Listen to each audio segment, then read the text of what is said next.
let us now move towards the subject matter of the course that we are interested in, and we will use formal logics both for representation as well as for reasoning essentially. So, when we talk about representation, then logic gives us a language, it is a formal language which allows us to represent certain kinds of things essentially, and we will look at the formal languages in detail as we go along. But not only does a logic allow you to represent something, it also allows you to reason about it in the sense that we can define rules for manipulating those representations, and we will look at how we can manipulate things essentially. So, let us look at some of these ideas, and we are looking at this notion of formal logics. So, remember that when we say formal logics, here the reasoning is based only on form essentially. So, we saw the syllogism a little while ago, which described what is a valid argument. All men are mortal, Socrates is a man, and therefore, Socrates is mortal. The last sentence is acceptable to us because it conforms, the argument conforms to a form which has been in some sense prescribed as being a valid form of argument, and we are interested in valid forms of arguments. You can also have arguments which are not necessarily valid. So, which we will say that it is not necessary that what you are saying follows from that essentially. So, you can say that I see clouds in the sky, therefore, it is going to rain. Now, your statement that it is going to rain, let us say it is going to rain at 5 o'clock or something like that, would be true if it actually rained at 5 o'clock, but it is a conclusion that you can draw essentially, that you see heavy cloud, dark clouds at 4 o'clock and you say that at 5 o'clock it will be raining. It is an inference you are making, but it is not a valid inference in the sense that it is not necessarily true that it will rain essentially, because you know that often you have seen clouds and that it does not rain essentially. So, we would be interested in largely on valid forms of reasoning, or as we say deductive reasoning, but we will also be interested in non valid forms of reasoning, because that is very often we do that in the real world, and to grapple with the complexity of the world we often in some sense jump to conclusions essentially.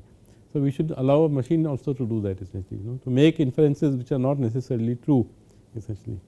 And towards the later part of the course we try to tie it up together and say that how can you make inferences which are kind of, you might say, guesswork, but how can you put them in a logical framework essentially. So,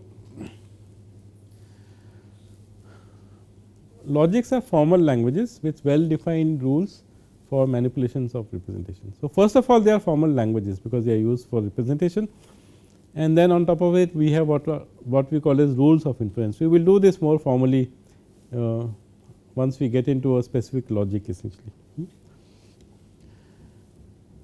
Our notion of a knowledge base or a KB is that it is a set of sentences in a given logic language. So, the logic language gives us a set of sentences, or in formal languages you often say words, that these are the words of a language.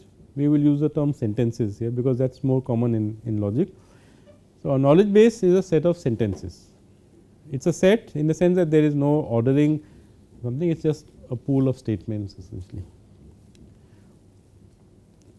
There are many different logics that one can devise. We will look at, we will start with, we will look at propositional logic or the logic of sentences.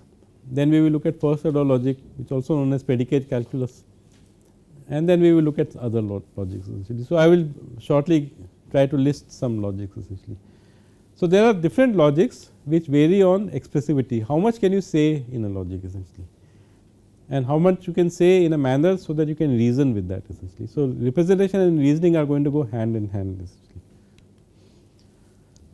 Typically, more expressivity comes with greater cost of computational complexity. So, the more expressive a language it is, the more computationally complex it is to prove new things in that logic essentially. So, that is why we always have to have a trade off between what is the language we will choose which just allows us to express enough to solve the kind of problems that we are trying to solve essentially. At the worst case, you have logics in which reasoning is undecidable essentially, which means you can not be sure that your program will terminate or not if you try to do something in that. But in the simplest of languages, reasoning is reasonably simple, guaranteed to terminate.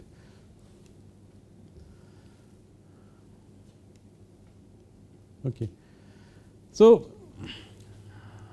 there is a small family of logics which, if you read from bottom to top, the lowest is propositional logic, then slightly more expressive is first order logic, and slightly more expressive than that is second order logics.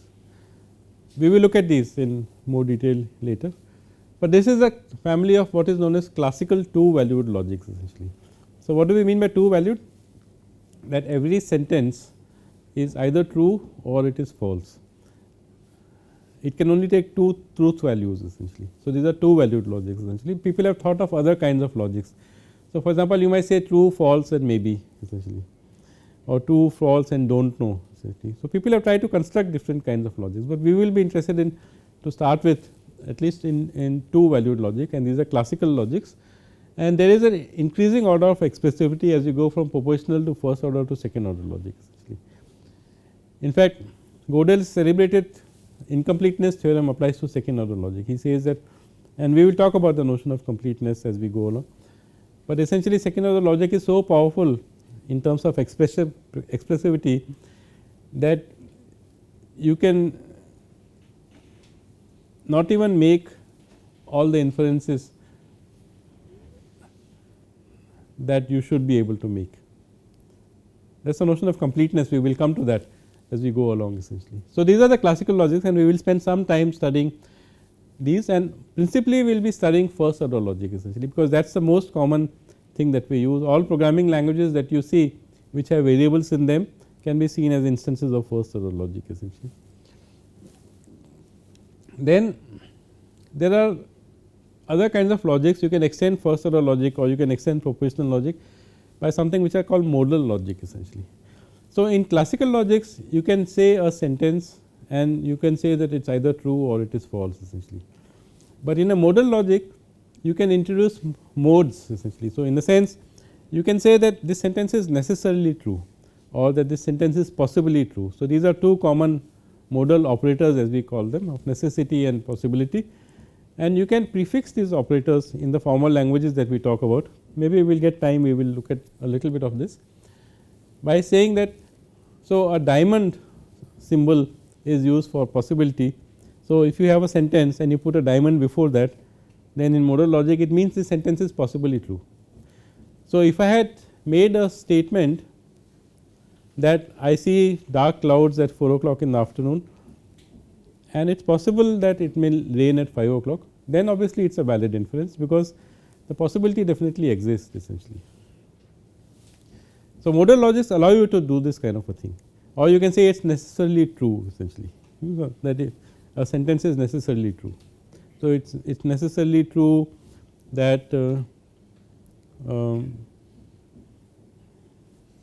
that the sun rises at, or the sun rises in the morning, or something like that essentially. Now, a class of modal logics are called temporal logics, because they deal with time, the notion of time. So, whenever in classical logics there is no notion of time, a sentence is true or it is not true essentially, it is kind of timeless essentially. So, mathematics is kind of like that essentially. So, classical mathematics forms in the domain of classical logics. So, if you say that the Pythagoras theorem is true, then it is true essentially. I mean, you can't say that it is true today and it is not true tomorrow, and that kind of a thing. Whereas temporal logics allow you to bring the notion of time, and you can say that at some time in the future this will become true. So, you can make statements like that. So, it's, as you can see, it is a modality that you are saying that the statement will become true at some point in the future. And there are people who work with, for example, distributed systems and so on. They try to work with things like this, and they want to argue that at some point their system will, let us say, the queue will be cleared or something like that. And another kind of modal logic is epistemic logic essentially. So, when we in classical logic we just make a statement. For example, we say that the earth is round, So, either it is true or it is false essentially. In epistemic logic, we talk about agents and what agents know and what agents believe essentially. So, I can say that John knows that the earth is round. It is a statement which in classical logic does not make too much sense, as we will see, but in epistemic logic you are able to say something like this, that this agent knows this fact, or you can say John believes that the earth is flat. The statement may be true. Its truth value does not depend upon the constituent belief essentially. The fact that the earth is flat is a false statement, at least all of us agree upon that, does not influence the truth value of the larger sentence which says that John believes that the earth is flat essentially. So, epistemic logics allow you to do this sort of thing, when they allow you to talk about beliefs of agents. So, you can try to represent some of those puzzles which often encounter, that A knows that B knows that C knows that something, then A knows that there is two people who say I know the sum of these two numbers, the other one says I know the product of these two numbers, and then they start talking and saying okay, I know this, then I know this, and then eventually they come to what some people call as common knowledge essentially. Sometime towards the later part of the course we may look at epistemic logics. Now, first order logic can be intractable.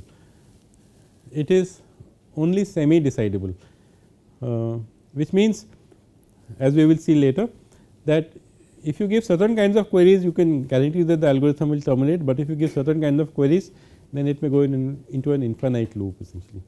In particular, if you give a query whose answer is yes or whose answer is true, then the algorithm will terminate, but if the answer is no, then the algorithm may never terminate essentially. So, in that sense it is semi decidable. Even when it is decidable, sometimes proofs can be exponentially long essentially. So, we cannot afford to wait for such periods. So, we have looked at different subsets of first order logic which are motivated by trying to reduce the complexity of computation essentially. So, one subset that we will look at is Horn clauses, which is the basis of this programming language Prolog, as we will see, and it has been shown that if you work with this particular subset of the language, then you can have proofs which are linear in length essentially. Another subset that we will look at is description logics, which allows you to talk about domains and things like that, and description logics are the foundation of what we call as ontologies essentially. So, if you have a language like OWL which allows you to describe a domain, then the reasoning that you do in OWL is sort of based, or there is at least one version of this language called OWL DL which is based on description logics essentially, and description logics allow reasoning which is tractable in nature. So, obviously you cannot say everything, but whatever you can say you can reason about that in a reasonable amount of time. So, both these languages are motivated from reducing complexity. Then we will look at some variations of first order logic which are motivated from increasing expressivity essentially. So, already we have talked about modal logics, they add to what you can say in first order logic. You can add modalities, you can add about time or about agents. Default logics allow you to reason in the face of incomplete information, that you can make an inference,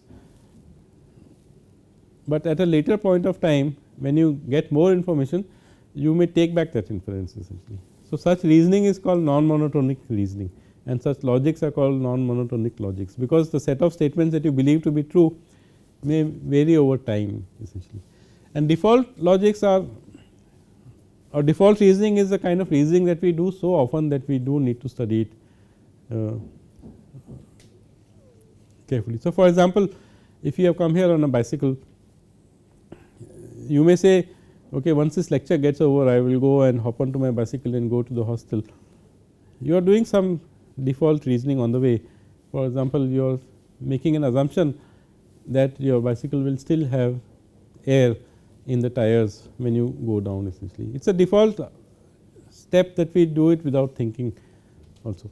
But if you want to be absolutely certain, then you cannot say that. I mean, you cannot say with certainty that just because you had air in the tires when you came in, you will have air in the tires when you are going out, because other things could have happened on the way essentially. And some of those things are addressed in what we call as event calculus. So, event calculus are kind of default reasoning mechanisms which allow you to talk about events essentially. So, when you say that you will hop onto your bicycle and go home, then you are sort of in some sense making a default assumption that there is nothing else which has happened, that no enemy of yours for example came and took out the air from your cycle, or you did not run over a nail while you were coming in, so that the bicycle got punctured, or your bicycle is not stolen for example. So, all these assumptions you are making that certain events did not happen essentially, and this kind of reasoning we will look at in some detail essentially. There are other kinds of logics or reasoning mechanisms that we will not look at, which is probabilistic reasoning, fuzzy logics, constraint logic programming, qualitative reasoning, or rough sets essentially. So, let me just have a couple of words about each of these. Probabilistic reasoning is basically brings in the element of probability, that the probability that it will rain at 5 o'clock is 75%. So, if you can come up with such a statement, then you are doing some form of probabilistic reasoning. Fuzzy logics are logics in which the set of true statements is not a crisp set essentially, it is a fuzzy set essentially. So, the idea of fuzzy set is, so typically sets are crisp sets. So, either you belong an element belongs to the set, or it does not belong to the set essentially. So, for example, if you want to say a statement about people being tall essentially. So, that is my favorite example. So, if you want to say that John is tall, is that a true statement or a false statement? It really depends on what do you mean by tall, or what have you defined to be the meaning of tall. So, you may say that okay, tall means 6 feet or more essentially. Now, that defines a crisp set, that anybody who is more than 6 feet or 6 feet or more falls in the set of tall people, and anybody who is less than that is not tall essentially. But then of course, the question arises as to what happens to somebody who is 5 feet 11 and a half inches, is that person tall or not essentially. Now, fuzzy sets were devised to be able to think of these people also as tall. So, to define predicates which in some sense gradually increase their membership value as some property increase. So, the water is hot for example, when do you say that the water is hot? Do you put a temperature that above 45 degrees the water is hot, or do you say that gradually as it becomes warmer and warmer, its property of being hot increases, or the truth value of the sentence that it is hot increases as you go along. So, fuzzy logics which are devised by Zadeh, as you know, are designed to do these sort of things, and you must have heard about things like fuzzy logic controllers to control washing machines for example, and so on. Rough sets in some sense are corresponding to modal logics, in the sense that rough sets do not have one boundary, they have two boundaries essentially. So, within one boundary everything is necessarily there, and within the outer boundary it is possibly there essentially. So, such sets are called rough sets. So, you necessarily belong to a set, or you possibly belong to a set, or you do not belong to a set. So, there are three regions in some sense.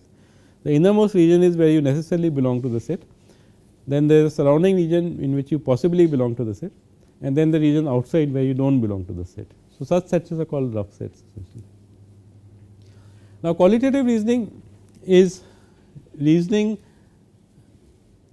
without numbers essentially. So, it is basically in some sense reasoning about physical systems where normally you would have used numbers, but you do not want to use numbers essentially, and essentially you want to capture associations between certain kind of things essentially. So, you want to be able to make statements like, as the level of water rises in a lake for example, then the pressure at the bottom increases. So, if you want to make this statement, association between level of water and the pressure being felt at the bottom, you could of course write equations to say that this is how much the pressure there is, but you can also say that there is a correspondence between the fact that if the level is increasing, then the pressure is increasing. So, qualitative reasoning has been used in modeling systems with this kind of reasoning.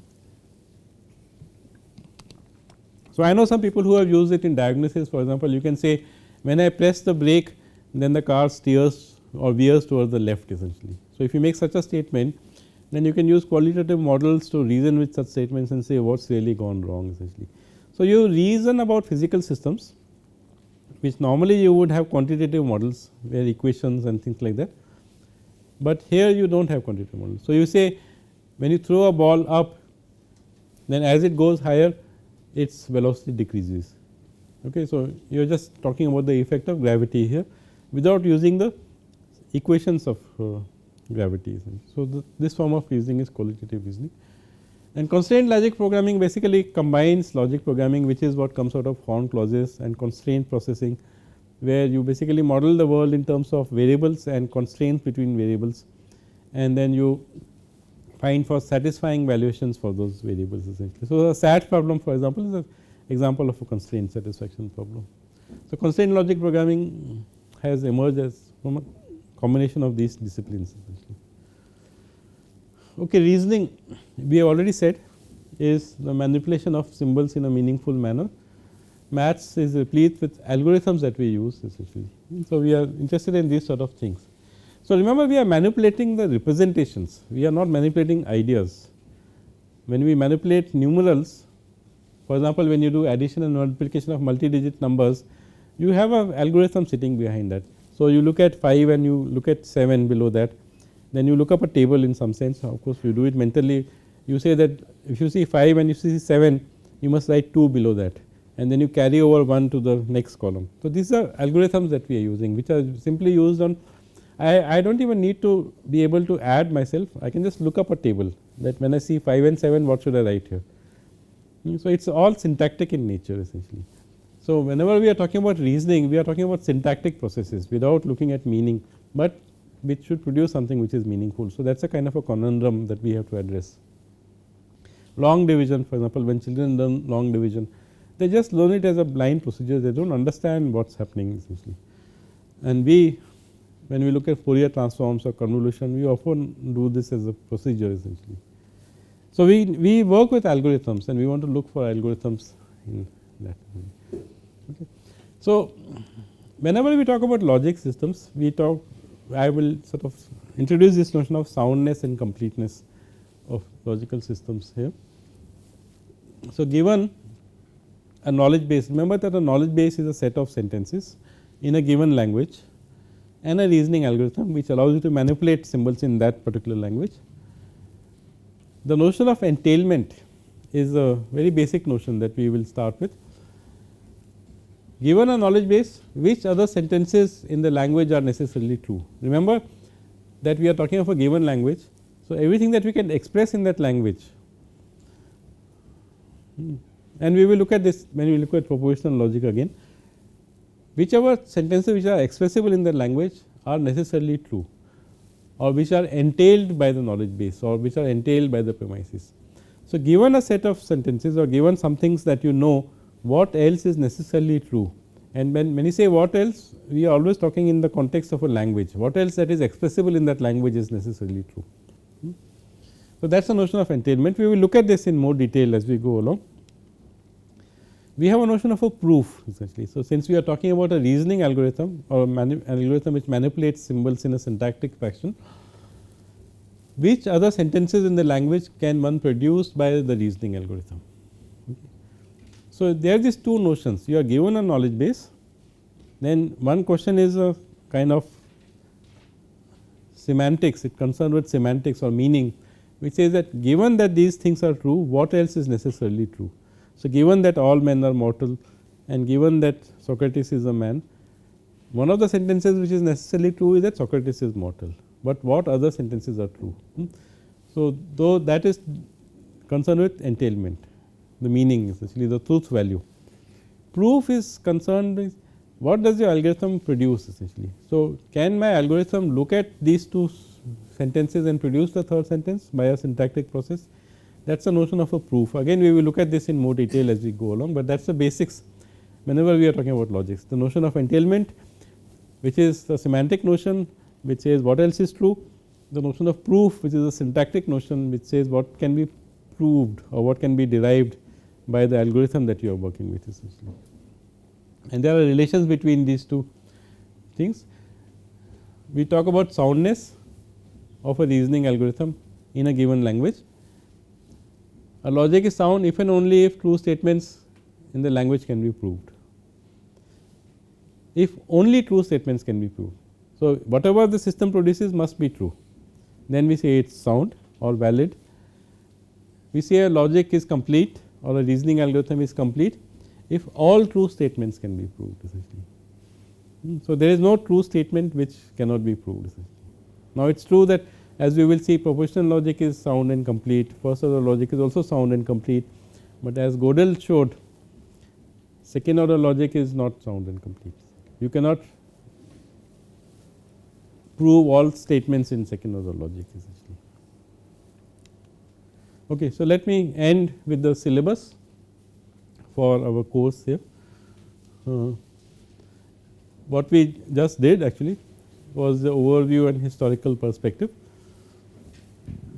Then in the next class we will move on to propositional logic. We will look at the formal language, we look at the syntax, then we will look at the semantics, and then we will look at proof methods. We will talk about soundness there again. We will then move on to first order logic, which is a more expressive logic.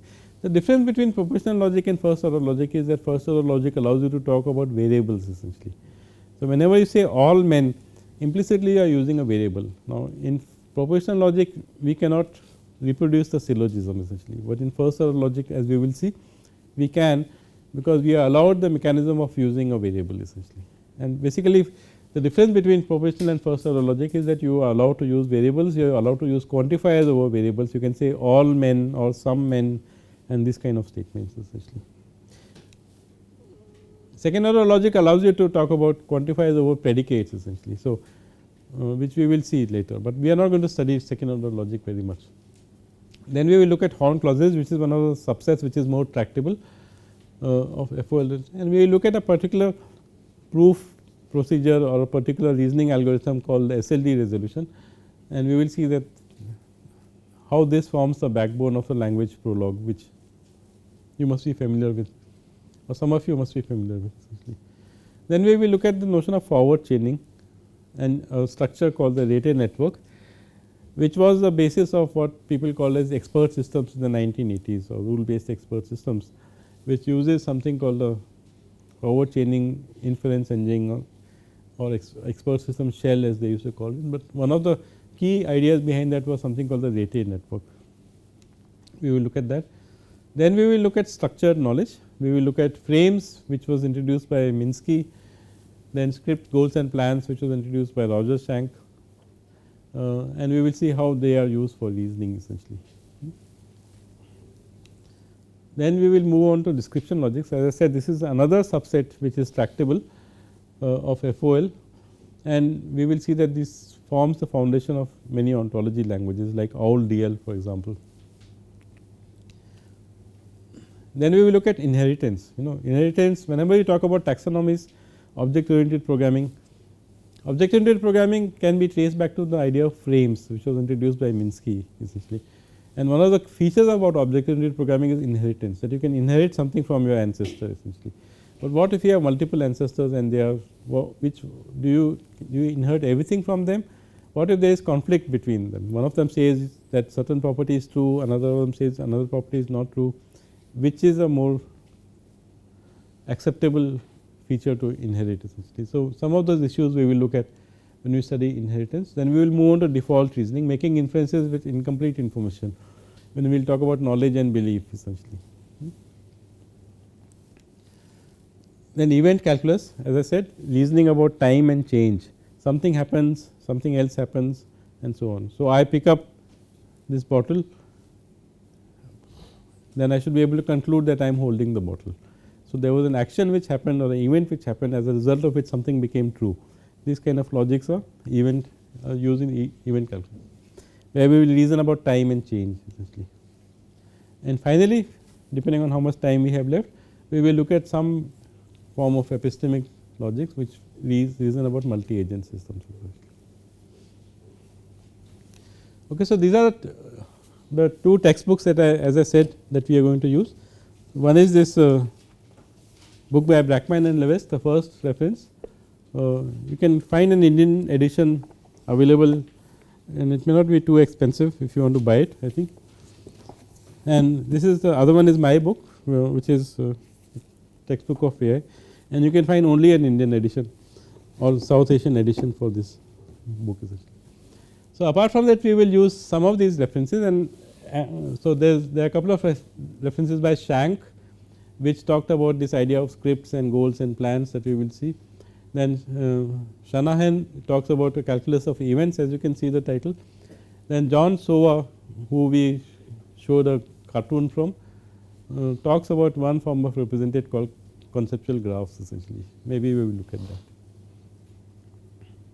Okay, so when we meet in the next class, we will start with propositional logic, which is what we had seen here. The next thing is propositional logic. We will start looking at syntax, semantics, and proof methods.